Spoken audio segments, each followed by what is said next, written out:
Pertama-pertama, mungkin ada yang mau sharing, apa yang diketahui tentang K3 dari teman-teman? Ada yang mau, sharing? Boleh?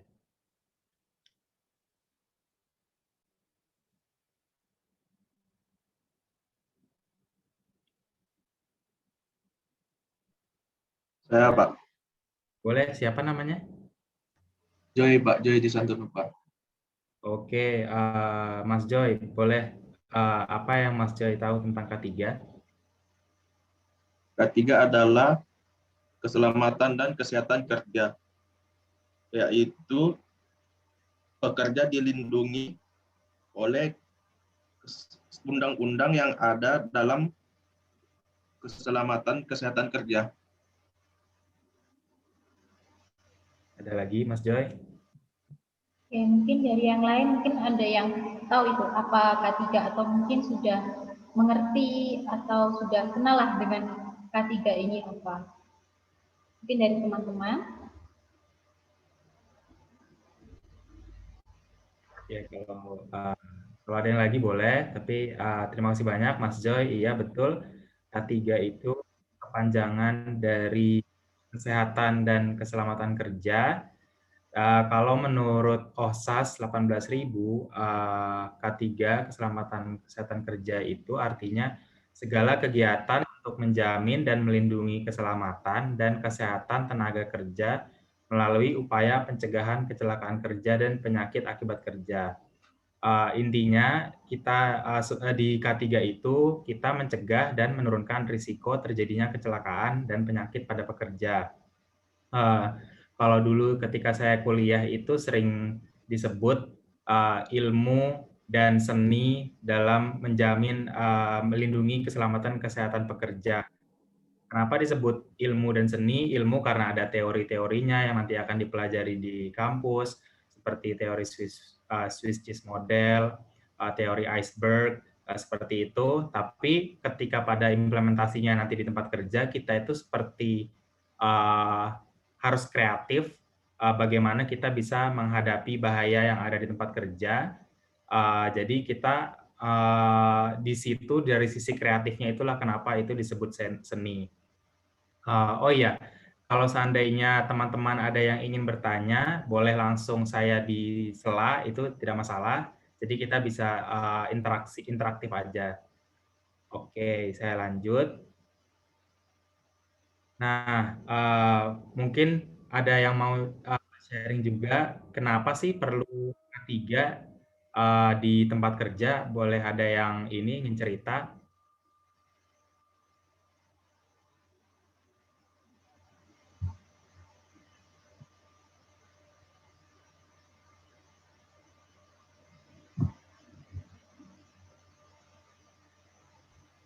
Saya Pak.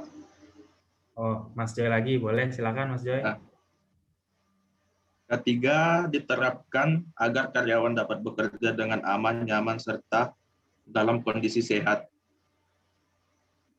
Selain itu, ketiga, bila ketiga benar-benar diterapkan dengan maksimal akan mengurangi kerugian fisik dan finansial bagi perusahaan dan karyawan. Betul, mantap. Terima kasih Mas Joy. Ya betul banget yang di-sharing oleh Mas Joy. Mungkin kalau secara sejarahnya, sebelum K3 itu banyak sekali kejadian-kejadian kecelakaan kerja. Dan bisa dibilang pekerja itu tidak diperhatikan keselamatannya.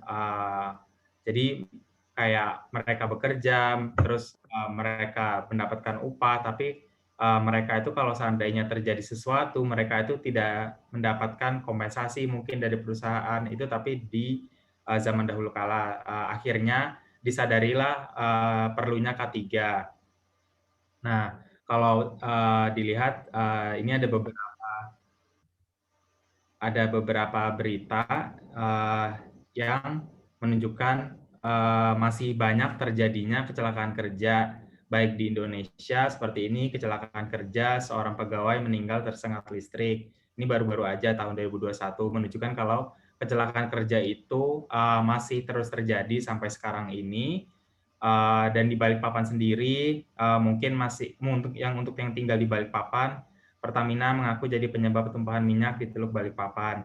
Nah, ini mungkin lebih ke lingkungannya, yang efeknya secara langsung, jadinya pantai di Balikpapan jadi tercemar, tapi juga minyak yang mencemari pantai itu kan ada orang-orang yang hidup dari sumber daya di laut, juga menghirup mungkin udara yang terhirup dari minyak tersebut yang menguap terus akhirnya sampai ke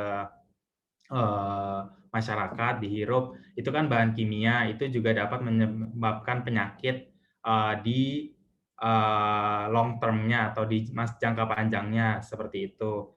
Nah, terus juga mungkin ada yang pernah dengar ini kasus yang sangat lama, Deepwater Horizon. Ini sama, ada minyak yang tumpah ke laut, tetapi juga menyebabkan ledakan sehingga ada korban jiwa dari kasus Deepwater Horizon ini. Kalau seandainya mungkin ada yang pernah nonton filmnya, jadi Deepwater Horizon ini, ya ini ada filmnya, jadi bisa juga buat teman-teman yang mungkin pengen melihat bagaimana sih di dunia kerja, khususnya kalau Deepwater Horizon ini di oil and gas, bagaimana kecelakaan kerja itu terjadi dan apa efeknya, ini bisa menjadi salah satu referensi. Oke. Nah, jadi yang seperti tadi saya bilang, kecelakaan kerja bisa terjadi dan bisa berakibat fatal. Selain kecelakaan kerja, juga ada penyakit akibat kerja, karena itulah keselamatan dan kesehatan kerja. Penyakit akibat kerja ini mungkin tidak langsung, seperti mungkin kita bekerja dengan bahan kimia, atau mungkin tempat kerjanya bising, dan itu kita terkena paparan tersebut setiap hari, jadi pada di jangka panjangnya mungkin baru terasa. Jadi kalau di bising itu ada istilahnya noise induced hearing loss, anggaplah jadi tuli, tapi karena akibat pekerjaan. Jadi penyakit akibat kerja itu penyakit yang timbul pada pekerja dan disebabkan langsung oleh faktor yang terdapat pada pekerjaan dan lingkungan kerjanya. Jadi emang ada bisa dibilang ada agennya atau ada faktor di lingkungan pekerjaan yang menyebabkan penyakit pada pekerja tersebut, seperti itu. Nah, karena kemungkinan terjadinya kecelakaan kerja dan penyakit akibat kerja ini, oleh karena itulah K3 itu untuk melindungi pekerja dan supaya pekerja ini bisa sehat dan selamat dari mulai bekerja sampai akhirnya pulang kembali ke rumah, seperti itu. Jadi kalau saya dulu itu ketika kuliah K3 itu bisa dibilang rasanya kerja K3 ini sangat bermanfaat, nggak cuma buat diri sendiri, tapi juga karena kita itu bisa, karena peran kita itu penting, kita itu menjamin kalau pekerja itu bisa bekerja dengan sehat dan selamat. Jadi itu kayak semacam motivasi saya kerja di bidang K3 karena mempunyai value atau peran yang penting untuk memastikan keselamatan pekerja. Jadi semoga teman-teman juga yang ingin kuliah K3 atau mempertimbangkan kuliah K3 bisa menjadikan itu motivasi juga. Karena itu benar-benar bisa dibilang kayak sangat jadinya jadi penyemangat bekerja juga karena kita punya kerja itu tujuannya ada hal yang positif yang kita kejar untuk diri sendiri dan juga bermanfaat untuk orang lain. Nah, mungkin ada yang belum kebayang lulusan K3 itu kerja di mana ya? Tentunya lulusan K3 itu bisa di mana-mana.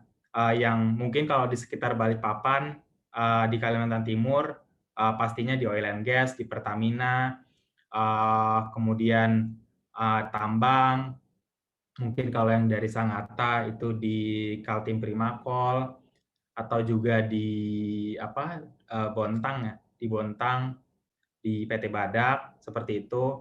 Terus juga di konstruksi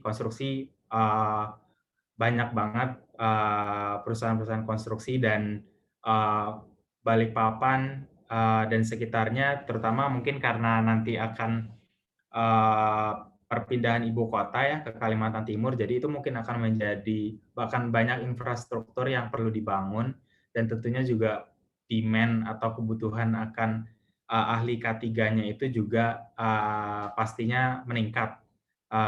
Selain itu juga maritim, saya dulu juga pernah bekerja di bidang maritim, jadi keselamatan kapal, baik pekerjaannya yang di kapal sama gimana kita memastikan kapalnya itu aman dan dijaga, di-maintain dengan baik peralatan dan kapalnya itu sendiri. Jadi banyak banget ya, di rumah sakit juga bisa, mungkin nggak kebayang kayak K3 itu mungkin sebelumnya lebih kayak pekerjaan-pekerjaan yang di lapangan seperti di konstruksi, tambang, oil and gas, tapi sebenarnya di bangunan, di gedung itu juga ada K3-nya, di rumah sakit itu juga karena itu. Jadi benar-benar K3 ini bisa kepakai di mana aja. Ini mungkin beberapa jenis profesi K3. Koordinator K3 itu yang merencanakan program-program K3 di tempat kerjanya. Ahli hygiene industri ini itu biasanya mereka melakukan pengukuran-pengukuran seperti contohnya pengukuran bising, pengukuran bahan kimia, mungkin benzen atau mungkin bahan kimia yang lain, kemudian mungkin juga pengukuran heat stress istilahnya, panas, misalnya pekerjaan di lapangan kan di luar terpapar matahari, nah itu jadi akan punya risiko heat stress. Jadi ahli hygiene industri ini mengukur tingkat pajanan dari agen-agen tersebut, faktor-faktor tersebut, dan bahayanya ke pekerja. Kemudian kalau pengawas K3 ini bisa di level mungkin kementerian, di PNS seperti itu, dia itu memastikan kalau peraturan-peraturan yang sudah dibuat oleh pemerintah itu diterapkan dan dilakukan oleh pekerja, oleh perusahaan, seperti itu pengawas K3, tapi bisa juga di level perusahaan, jadi pengawas K3 yang memang bertugas istilahnya compliance, jadi memang memastikan pekerja itu dilakukan sesuai dengan prosedurnya, seperti itu contohnya. Nah, konsultan K3 itu, jadi biasanya perusahaan punya yang namanya sistem manajemen K3, itu bagaimana perusahaan menjalankan program K3-nya. Nah, konsultan K3 ini membantu perusahaan-perusahaan untuk mendevelop sistem manajemen K3-nya ini. Sistem manajemen K3 ini biasa ada standarnya. Kalau mungkin belum pernah dengar atau sudah pernah dengar, ISO 45000 tentang Safety Management System. Sebelumnya namanya OSHA 18000, dan ada juga sistem manajemen berdasarkan standar yang lainnya. Nah, pembangun sistem manajemen K3 ini berdasarkan dari standar-standar tersebut. Kalau konsultan K3 itu membantu perusahaan untuk membangun sistem manajemennya, nah auditor K3 ini yang melihat apakah penerapan sistem manajemennya tersebut sudah sesuai dengan standar-standar tersebut. Jadi yang memeriksa atau memverifikasi sistem manajemennya lah kalau auditor K3. Terakhir, pelatih K3, trainer K3, ini yang memberikan pelatihan-pelatihan, pengetahuan kepada pekerja terkait implementasi, terkait bagaimana sih cara bekerja aman, seperti itu. Jadi lebih kayak praktis, pelatihan kepada pekerja secara praktisnya bagaimana sih untuk menerapkan K3 di pekerjaannya masing-masing. Ini profesi K3 yang umumnya ditemukan di dunia kerja, tapi bisa juga kalau seandainya mungkin minatnya lebih kayak akademisi, tentunya bisa jadi dosen K3 atau jadi peneliti K3 juga, itu juga memungkinkan kalau memang seandainya teman-teman lebih berminat menjadi akademisi seperti itu. Oke, kalau ada pertanyaan, kembali saya silakan kalau ada yang ingin bertanya. Nah, kira-kira kalau di tempat kerja itu, kerjanya ahli K3 itu seperti apa ya? Nah, yang pertama itu membuat perencanaan atau program K3. Jadi K3 itu mungkin bisa dibilang dasarnya itu identifikasi bahaya, bahaya apa aja yang ada di tempat kerja, itu diidentifikasi, kemudian dilakukan analisis risiko. Analisis risiko ini jadi setelah bahayanya diketahui, kita mau menganalisis bagaimana sih efeknya terhadap pekerja, kemungkinannya seberapa besar pekerja terkena dampak dari faktor-faktor bahaya tersebut, dan terakhir melakukan pengendalian terhadap bahaya tersebut supaya tidak membahayakan pekerja di lapangan, di tempat kerja. Nah, itulah membuat perencanaan atau program K3. Mungkin bisa melakukan misalnya dalam pekerjaan itu dibuat shift kerjanya, jadi ada pekerjaan tidak bisa dilakukan oleh satu kelompok, harus dilakukan karena berjalan 24 jam, nggak mungkin pekerjanya kerja 24 jam, jadi ada shift kerjanya, seperti itu. Terus mungkin harus ada dilakukan inspeksi rutin terhadap tempat kerjanya, supaya memastikan bahwa lingkungan kerjanya aman selalu, jadi harus diperiksa secara rutin, dan kalau ada temuan-temuan harus ditindaklanjuti, seperti itu.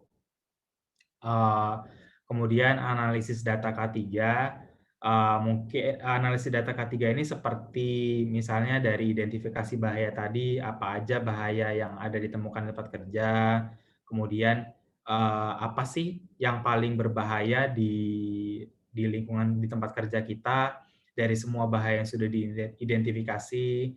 Kemudian juga misalnya kalau terjadi kecelakaan ini apakah sering terjadi, apa sih penyebabnya, apa yang bisa dilakukan untuk mencegah ini terulang kembali, seperti itu. Nah, ini yang tadi juga saya sudah jelaskan, memastikan peraturan K3 dilaksanakan, entah itu peraturan dari pemerintah atau peraturan dari SOP perusahaan itu sendiri, itu kita harus melakukan compliance, pekerja patuh pada peraturan, seperti itu. Ini juga inspeksi dan audit K3. Inspeksi dan audit ini sama-sama melakukan pemeriksaan, cuman kalau inspeksi itu lebih ke kondisi di lapangan, perlengkapan pekerjaan, alat pelindung diri, dilakukan inspeksi apakah sudah bagus, masih bisa dipakai, ataukah sudah harus diganti, seperti itu. Kalau audit K3 itu lebih ke sistem manajemennya tadi, yang berdasarkan standar-standar yang berlaku, yang tersedia. Nah, ini mengukur tingkat risiko, itu yang tadi, melakukan analisis risiko, juga ahli hygiene industry tentunya yang mengukur zat-zat, faktor-faktor fisik seperti panas, seperti bising tadi, itu juga mengukur tingkat risiko. Dan kalau terjadi kecelakaan, kita melakukan investigasi kecelakaan. Investigasi kecelakaan ini prosesnya dari terjadinya kecelakaan tentunya harus dilaporkan. Habis dilaporkan, kita melakukan investigasi, dan investigasi ini tujuannya adalah bukan mencari siapa yang salah, tetapi apa sih yang bisa dipelajari dari kejadian kecelakaan ini, apa yang kurang dari cara kita bekerja sehingga bisa diperbaiki dan tidak terjadi lagi ke depannya. Jadi tujuannya untuk pembelajaran K3 itu sendiri. Dan seperti tadi juga pelatihan K3 dan sosialisasi atau konsultasi K3. Sosialisasi mungkin kita sedang melakukan kampanye K3, seperti mungkin penggunaan APD, atau mungkin seperti sekarang lagi masa pandemi, kita bagaimana bekerja secara aman dalam masa pandemi, seperti itu kita melakukan kampanye K3, atau mungkin ada peraturan-peraturan baru yang harus kita sosialisasi ke teman-teman pekerja, nah itu kita sosialisasi juga. Dan konsultasi juga sama, mungkin konsultasi lebih intens, jadi emang benar-benar diikutin teman-teman pekerja apakah mereka sudah mengerti, terus mereka bekerja sudah sesuai, jadi lebih long term lah kalau konsultasi K3 seperti itu. Nah, ini apa sih yang dipelajari ketika di kampus? Biasanya apa sih yang dipelajari buat jadi nanti lulusan K3? Ini beberapa mata kuliah. Tentunya standar dan regulasi K3 ini penting karena kita bekerja itu apa sih acuannya? Yang bekerja aman itu seperti apa? Itu dimulai dari standar dan regulasi berlaku. Jadi kita akan mempelajari apa aja di Indonesia, di level nasional, di level internasional, apa sih yang berlaku, standar dan regulasi K3 yang berlaku.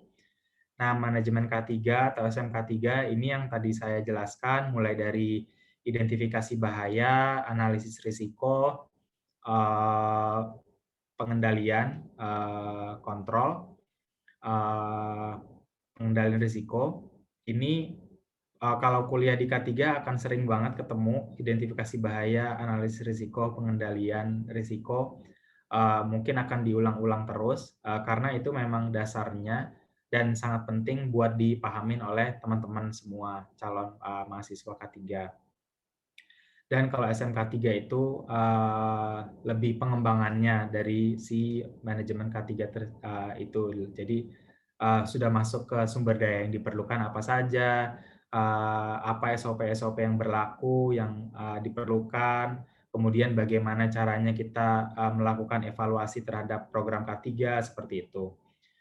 Fisiologi dan toksikologi ini bukan kita belajar mungkin kalau lihat namanya kayak apa kita harus belajar kayak dokter gitu, enggak tentunya, tapi kita lebih kayak memahami bagaimana cara kerja tubuh kita, itu fisiologi, dan toksikologi itu dari agen-agen atau faktor-faktor lingkungan yang bisa membahayakan tubuh kita itu bagaimana sih, mulai dari kita mungkin menghirup bahan kimia, terus di dalam tubuh itu larinya kemana, akan mempengaruhi bagian organ tubuh yang mana. Nah, seperti itu fisiologi dan toksikologi.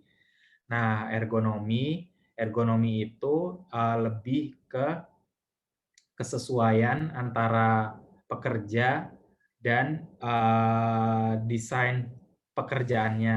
Jadi mungkin kalau seandainya yang sering banget itu pengaturan tempat kerja, mulai dari meja kerjanya harus berapa tingginya, kemudian jarak dari layar komputer atau laptop kita seperti apa yang ergonomis, kemudian juga posisi kursi dari lantai seperti itu. Jadi intinya gimana pekerjaan kita itu menyesuaikan dengan kondisi tubuh kita. Jadi supaya memastikan secara pendeknya kerja kita nyaman, tapi secara lebih jangka panjangnya itu tidak akan menyebabkan penyakit-penyakit terkait ergonomi seperti low back pain atau sakit punggung. Kemudian hygiene lingkungan kerja ini bagaimana caranya kita mengukur agen-agen faktor-faktor lingkungan tadi, seperti alat-alat apa aja sih yang perlu buat mengukur kebisingan, bagaimana cara pakainya, terus nanti hasil bacaannya itu bagaimana kita tahu cara membaca hasilnya, seperti itu. Kemudian keselamatan bahan kimia, karena bahan kimia itu ada banyak sekali bahan kimia dari yang tidak berbahaya sampai sangat berbahaya.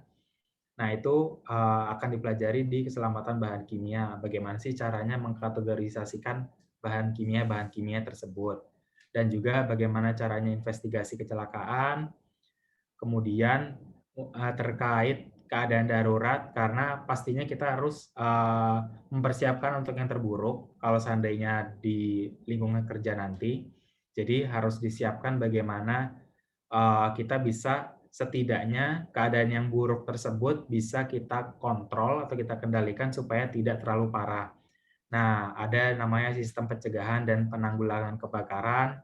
Jadi kalau seandainya terjadi kebakaran, bagaimana sih kita mengatasinya?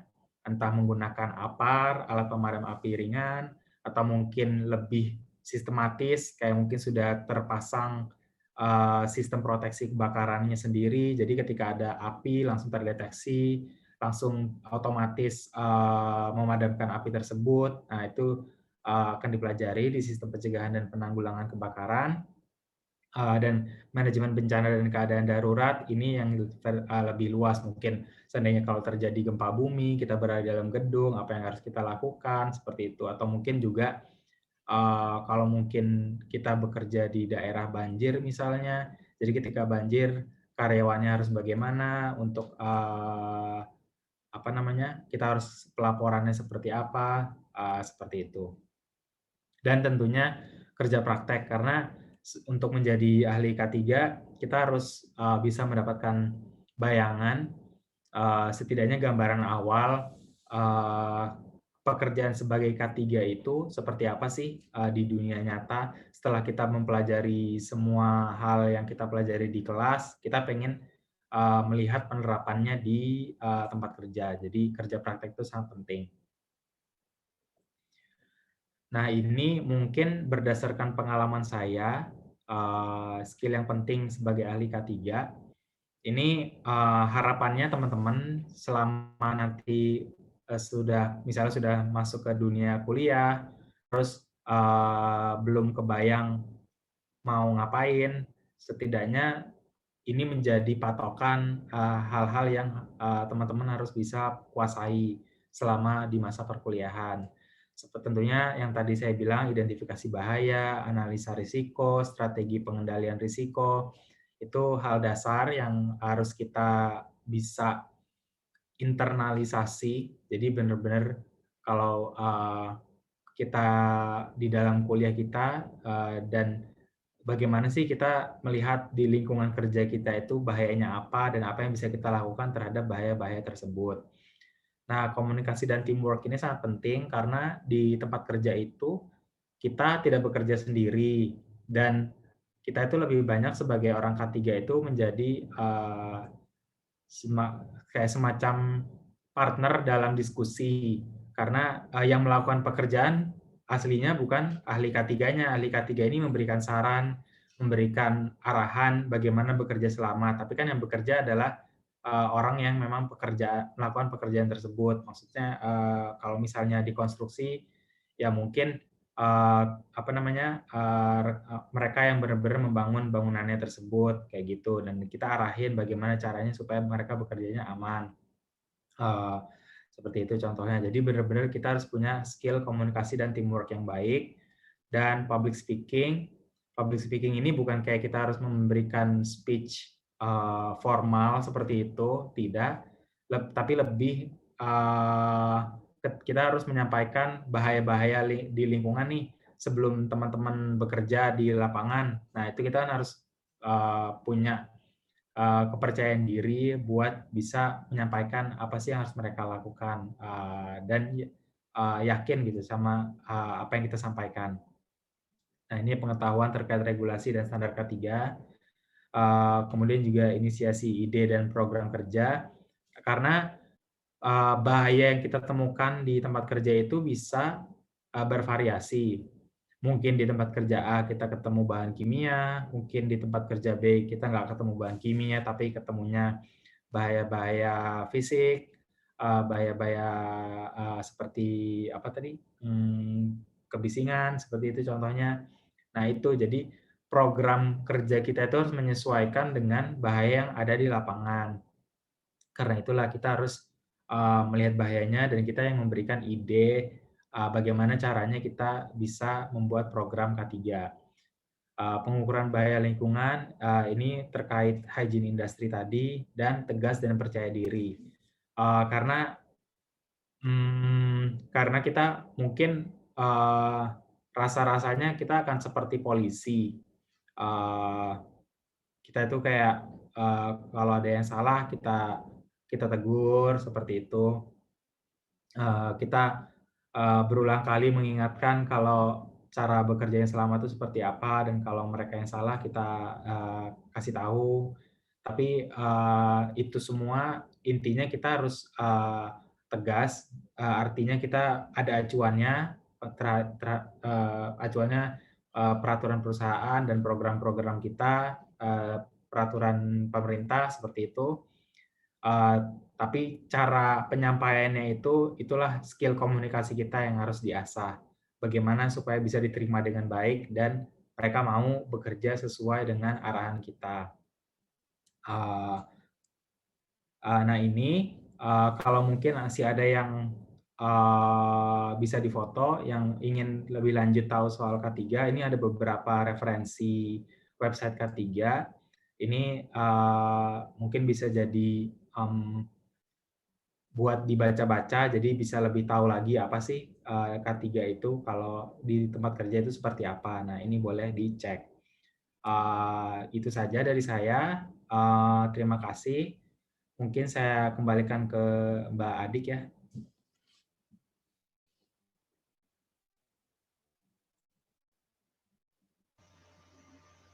Baik, terima kasih Pak Faisal.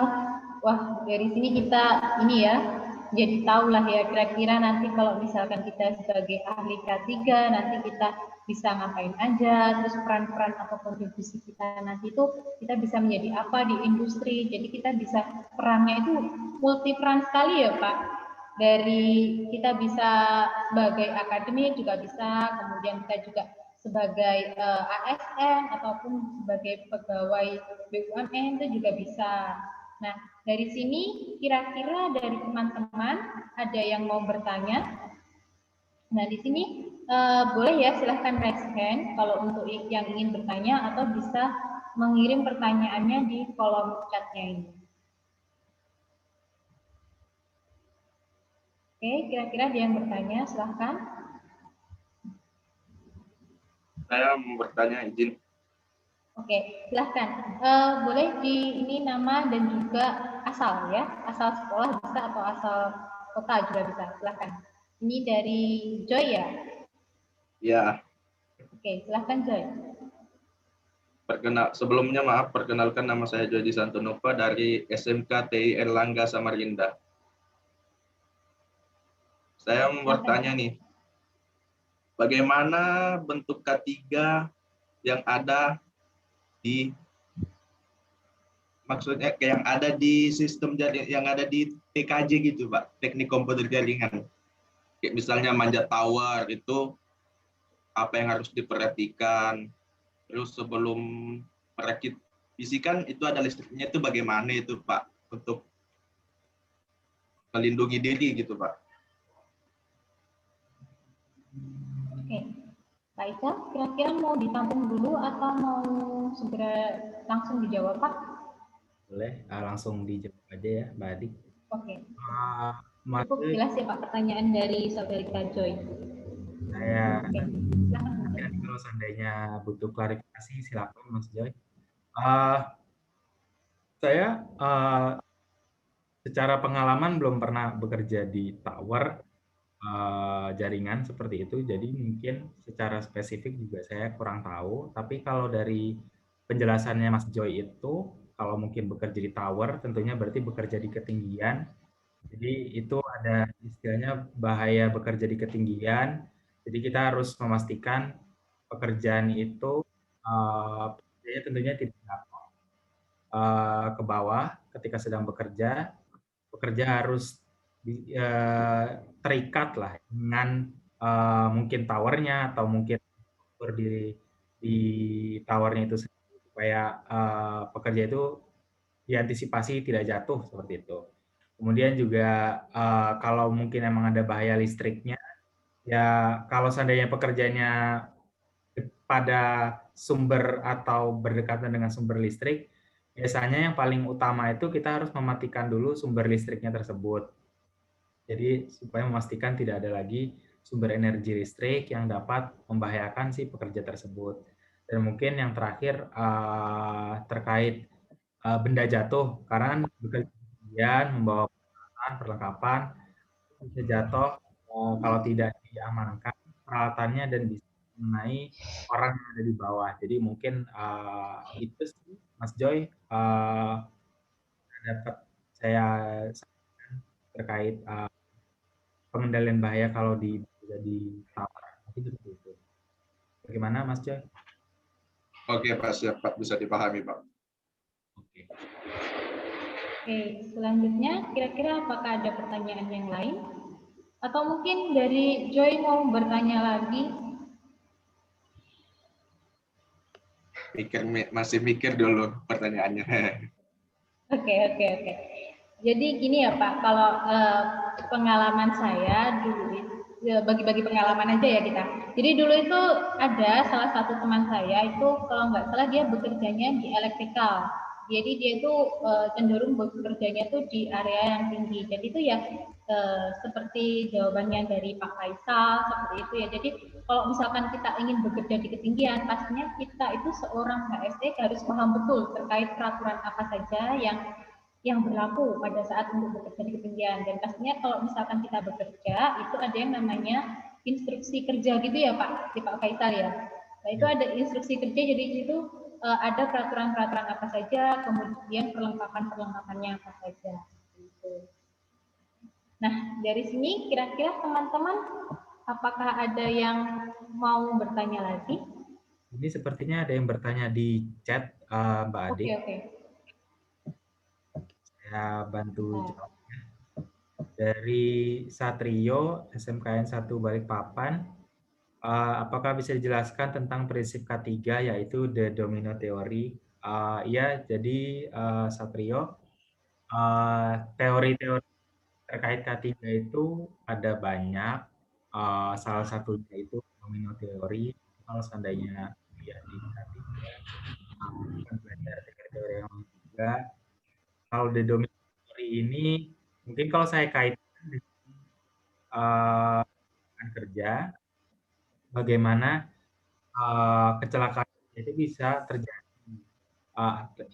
Seperti kalau bisa dibayangkan domino itu kan, terus domino ada apa ya? Ada deretan domino lah. Ada sekitar satu, pasti semuanya akan jatuh. Yang berikutnya di deretan domino tersebut. Mungkin buat gambar yang lebih jelas bisa di googling, tapi intinya jadi ada faktor-faktor yang menyebabkan kecelakaan itu terjadi. Jadi bukan hanya satu faktor bukan hanya satu faktor saja. Mungkin misalnya pekerja menjatuhkan benda dan terkena pekerja di bawahnya, bukan hanya itu, tapi mungkin pekerjaan tersebut tidak dilengkapi pengaman untuk benda jatuh sehingga bendanya bisa jatuh.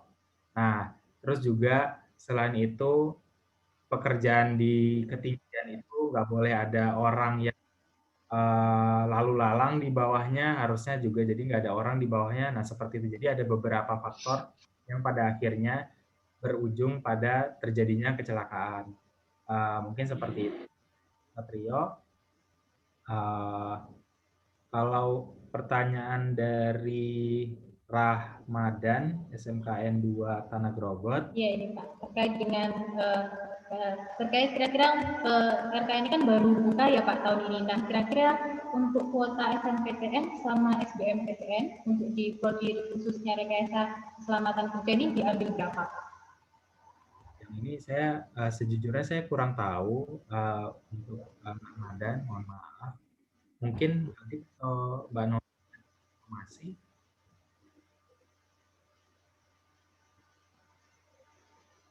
Iya, dari Bu Noni kira-kira ada jawaban Bu? Mungkin kalau untuk kuota penerimaan mahasiswa nanti tanya ke bagian akademik ya Mbak Adik ya. Karena kita juga belum tahu sih, tapi rencananya akan ada PMB di jalur mandiri sama jalur SBM tahun ini. Tapi kalau untuk kuotanya sendiri belum ditentukan mungkin. Jadi untuk kuotanya untuk SNBTN sama SBMPTN belum ditentukan, cuma ini ya ada jalur dari SBMPTN sama mandiri yang Mbak untuk prodi RK ini. Iya Mbak, ada 2 jalur, mandiri dan SBM. Oke, terima kasih. Terus ini ada pertanyaan lagi Pak. Ini dari Muhammad Wildan dari SMAN Oke, SMA N4 Balikpapan. Di sini izin bertanya Pak, melihat masih banyaknya para pekerja yang tidak menggunakan APD lengkap dalam melakukan pekerjaannya dan mengakibatkan kecelakaan dalam bekerja. Apa yang ahli K3 lakukan dalam meminimalisir kecelakaan ini Pak? Dan untuk menurut Bapak, berapa persen Pak pekerja yang masih tidak mementingkan keselamatan dalam bekerjanya? Oke, terima kasih Wildan untuk pertanyaannya. Jadi memang di lingkungan kerja itu sangat dinamis, Wildan. Jadi apa namanya, kita itu ya bisa dibilang kalau sederhananya peran kita itu adalah terus berusaha. Karena seperti itu, mungkin hari ini pekerjanya sudah mengerti, tapi habis itu ada pekerja baru, kita harus terus mengingatkan kembali terkait bahaya-bahaya di lapangan. Jadi oleh karena itu, jadi apa ya, bisa dibilang kita harus lakukan itu minimalisir risiko, berusaha untuk apa bahaya yang kita temukan di lapangan. Jadi kita harus bisa kreatif bagaimana supaya pekerja itu bisa mendapat pesannya dan mau melakukan sesuai arahan kita.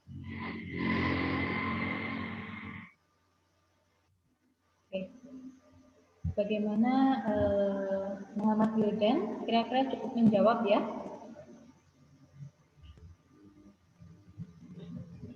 Oke, dari teman-teman kira-kira ada pertanyaan lagi nggak terkait materi kita hari ini? Kira-kira ada pertanyaan kah? Ada pertanyaan lagi kah? Silahkan kalau misalkan ada pertanyaan. Baik Bu, saya ingin bertanya. Oke, silahkan Mas. Nama saya Muhammad Rizky dari SMK Negeri 1 Balikpapan. Pertanyaan saya,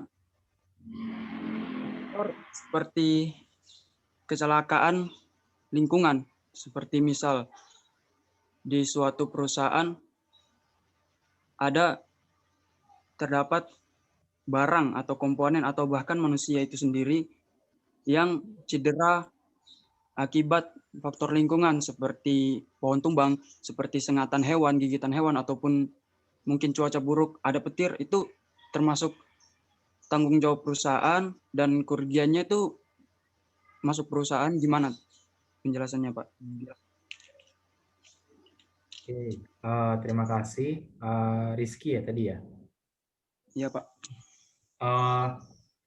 Kalau iya benar lingkungan kerja, mungkin kalau saya pernah apa ya, magang dulu di salah satu perusahaan dan itu di lingkungan yang remote atau apa ya istilahnya ya, yang berada di lokasi yang dalam gitu, nggak dari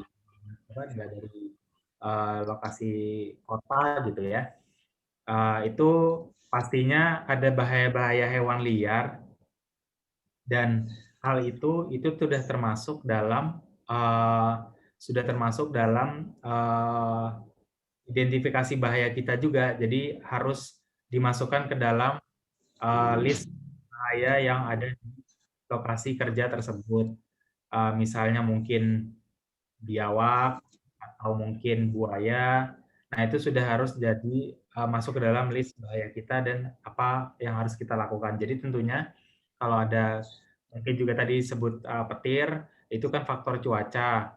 Nah, itu juga akan menjadi pertimbangan kita kalau seandainya cuaca buruk, kita tentunya akan stop pekerjaan dan berlindung. Jadi ditunda dulu pekerjaan tersebut. Atau mungkin kalau seandainya pekerjaan tersebut mungkin hujan tapi kita berada di dalam ruangan, ya berarti mungkin kan lebih aman dan pekerjaan tetap bisa dilanjut. Jadi ada hal yang dipertimbangkan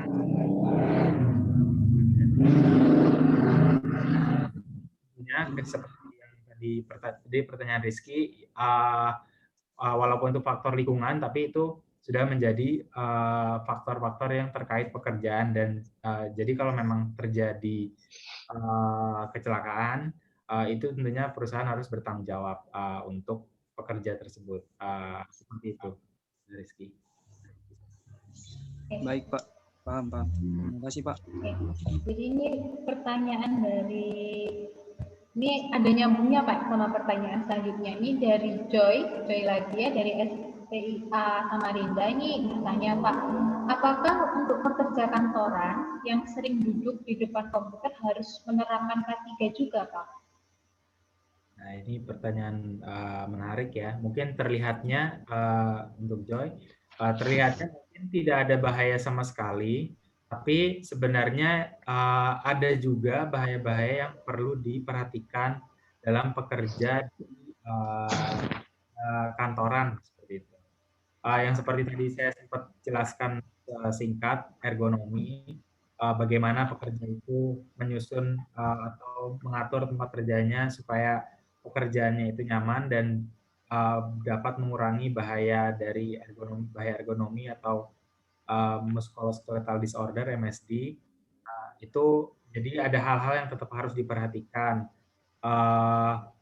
Kalau di perusahaan-perusahaan yang mungkin lebih lebih sudah established, itu bahkan program-program seperti kalau sudah mengetik atau menatap layar berapa lama itu harus berhenti bekerja dan harus berdiri peregangan seperti itu. Itu untuk mencegah terjadinya penyakit akibat kerja dari efek pekerjaan kantor. Dan tentunya bahaya yang dihadapi tidak setinggi bahaya kalau memang bekerja di lapangan, tapi tetap ada hal-hal yang harus tetap diperhatikan dari pekerjaan tersebut. Mungkin semoga menjawab itu ya, Joy. Ini ada lagi ya, Mbak Adi. Dari Anissa. Ini ada pertanyaan. Ya. Ini ada pertanyaan lagi Pak, mungkin ini out of topic ya. Ini apakah para siswa-siswi yang ingin mendaftar di ITK ke jurusan K3 khususnya FK ini dan minta jurusannya itu dulunya IPS, kira-kira bisa melalui jalur SNMPTN nggak ya Pak? Ini ada pertanyaan dari Anissa Kaila. Oke, terima kasih pertanyaannya untuk Anissa. Saya nggak bisa kasih kayak jawaban pasti, mungkin Mbak Adik sama Mbak Noni juga bisa bantu. Kalau sepengetahuan saya, kita di TK itu menerima baik jurusan IPA dan IPS ketika untuk di tahun ajaran berikutnya nanti akan datang ini. Tapi mungkin bisa lebih dipastikan lagi ketika nanti sudah buka ininya kali ya Mbak Adik ya, atau mungkin bagian juga, apakah nanti ini barusan saya dapat info Pak dari akademisi ini untuk karena RK ini merupakan salah satu prodi baru yang ada di ITK. Jadi untuk jalur SNPTN-nya ini tidak bisa karena untuk SNPTN-nya ini sudah diproses. Jadi kalau misalkan dari teman-teman ini ingin bergabung dengan kami di prodi rekayasa keselamatan, ya nanti bisa masuk ke jalur SBMPTN seperti itu. Nah, oke, cukup menjawab ya Mbak Anissa ya. Kira-kira ada pertanyaan lagi? Silahkan. 2 pertanyaan lagi.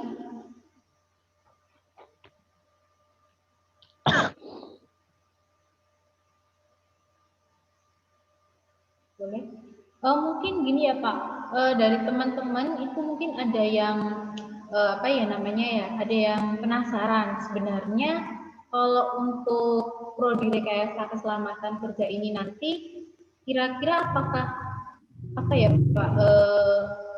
untuk gender cewek apa sama cowok tuh kira-kira ada perbedaan nggak ya Pak kalau misalkan nanti kalau kerjanya dalam bidang K3, mungkin kalau cewek lebih ke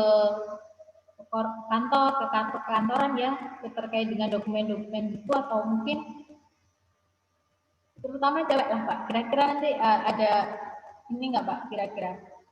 gambaran terkait dengan pekerjaannya K3 itu nanti kira-kira ada perbedaan nggak Pak sama yang cowok ini kira-kira? Oke, terima kasih, Adit. Pertanyaan yang bagus sekali, karena memang mungkin realitanya pekerja K3, ahli K3 itu lebih banyak laki-laki. Tapi bukan berarti yang cewek ini, yang perempuan jadi mengundurkan diri gitu ya dari lingkungan pekerjaan K3 yang mungkin kayak laki-laki banget, mungkin di konstruksi, tambang, oil and gas, yang kerjaan lapangan.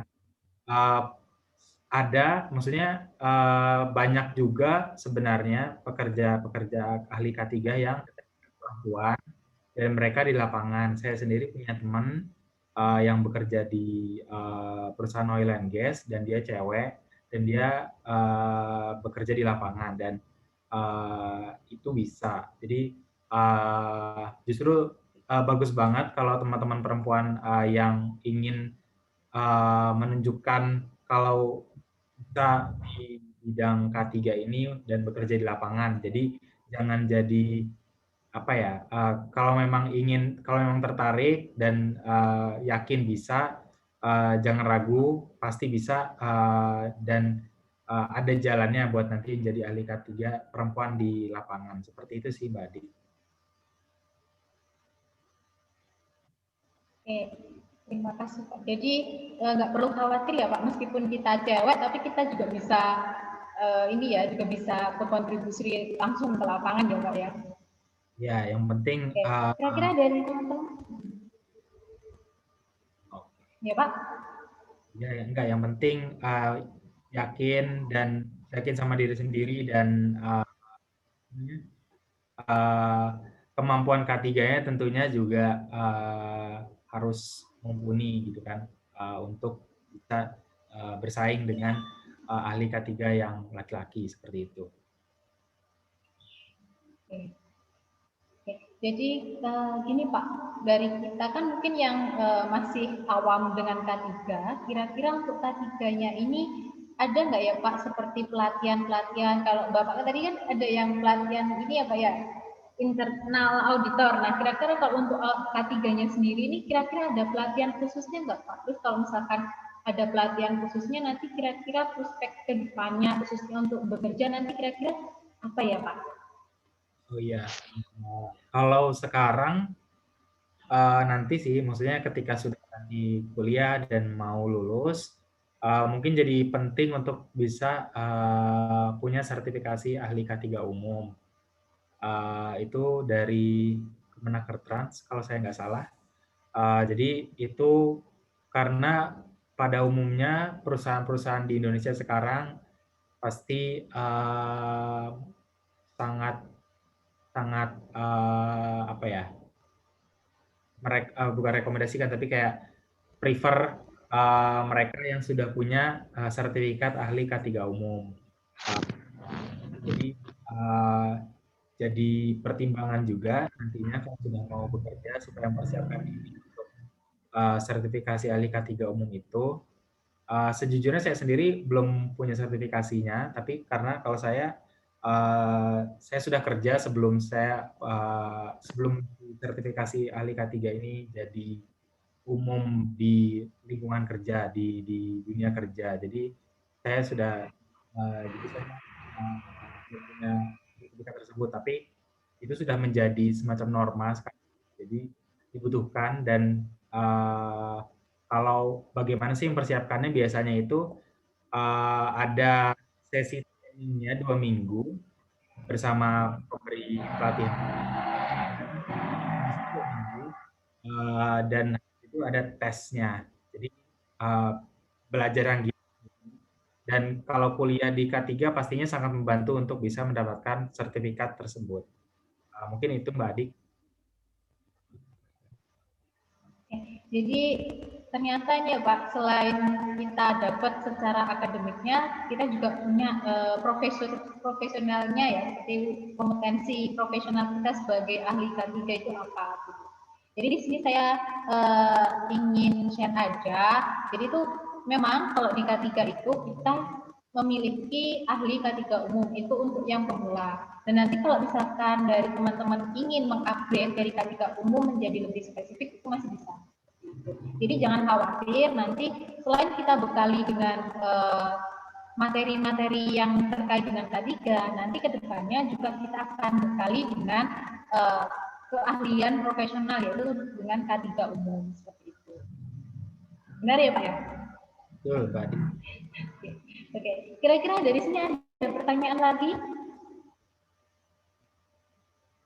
Siap, izin bertanya. Oke, ini ada ya silahkan sebutkan nama dan asal Mas. Saya Satrio Bawono dari SMK Negeri 1 Balikpapan. Oke, silakan. Pak, jika suatu perusahaan mengalami suatu insiden kecelakaan kerja, pastinya nama perusahaan tersebut akan mengalami penurunan reputasi, bahkan nama perusahaan tersebut jelek di mata perusahaan lain maupun instansi pemerintah. Jadi, bagaimana cara perusahaan tersebut mengembalikan nama baiknya? Terima kasih. Oke, mungkin ini jadi pertanyaan terakhir ya. Hampir habis. Terima kasih Satrio untuk pertanyaannya. Betul, pastinya kalau terjadi kecelakaan itu akan menjadi bumerang untuk perusahaan tersebut. Yang pertama harus dilakukan adalah karena internal perusahaan harus punya semacam confidentiality atau kerahasiaan. Jadi bukan maksudnya menutupi hal buruk, tapi itu memang adalah untuk menjaga kestabilan perusahaan.